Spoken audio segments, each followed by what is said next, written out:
IAP Kinshasa, un projet de 7 ans implémenté par la Fondation Elisabeth Glaser ayant pour but de contribuer au contrôle de l'épidémie du VIH dans la ville de Kinshasa. IAP Kinshasa est un projet financé par l'USAID qui a démarré au mois de mars 2017 à Kinshasa dans 5 zones de santé. C'est un projet qui a été mis en place pour implémenter les activités de prévention, de soins et de traitement du VIH-Sida dans le but de contribuer au contrôle de l'épidémie du VIH dans la ville de Kinshasa.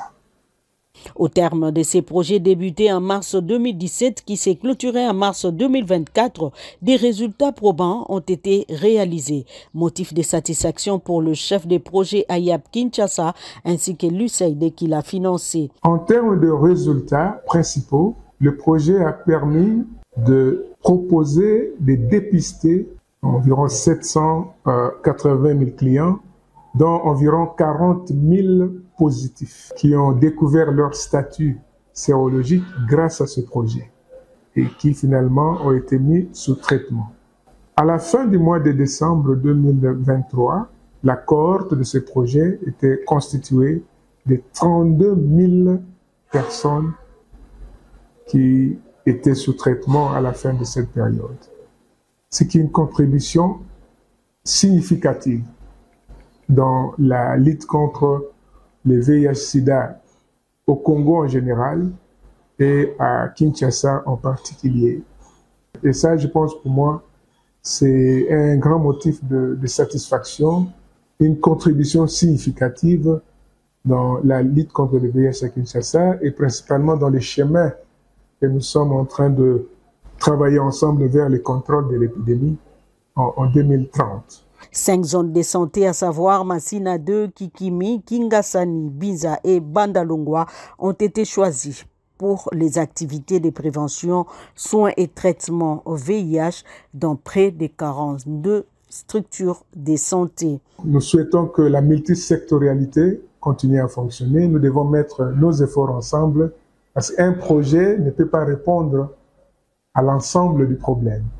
Les projets contribuent, mais si ensemble, tous les partenaires, les gouvernements, les bailleurs de fonds, la société civile, nous continuons à travailler ensemble. Je suis certain que en 2030, le Congo pourra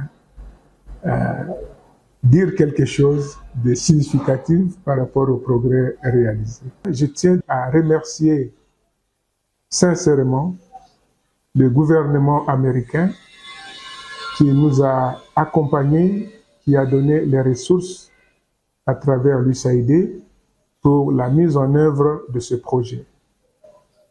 Je tiens aussi à remercier le gouvernement de la République à travers les programmes spécialisés qui nous ont aussi accompagnés pendant la mise en œuvre de ce projet. Je pense entre autres au programme de lutte contre le sida, le programme multisectoriel de lutte contre le sida, le programme de lutte contre la tuberculose, le programme de la santé de la reproduction, santé des adolescents, bref, tous les programmes spécialisés du ministère de la Santé qui nous ont accompagnés dans la mise en œuvre de ce projet. Je voudrais aussi remercier spécialement la société civile, spécialement Renoac et ICOPLUS, ces organisations communautaires qui nous ont accompagnés pendant la mise en œuvre de ce processus, de ce projet, sans oublier bien sûr les prestataires des 42 structures de santé qui ont implémenté ces projets. Avec le soutien du gouvernement des États-Unis, ce projet a démontré l'efficacité des approches communautaires qui ont permis d'atteindre les personnes ayant besoin de services de santé.